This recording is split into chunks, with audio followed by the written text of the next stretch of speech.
சிலுவை சுமந்தே அனுதினமே சோராமல் என்னே வா என்றாரே.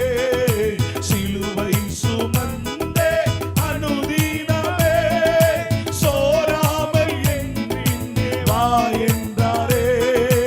அவரோடு பாடு சகித்தாடுவேனே ஆண்டாண்டு காலம்.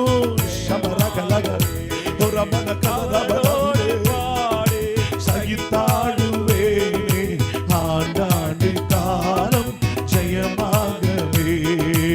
அவரோடு பாடு. அப்பா சர்வ வல்லமையே, எங்களை வழி நடத்துகிற கர்த்தாவே, எங்களை உயர்த்துகிறவரே, அவரோடு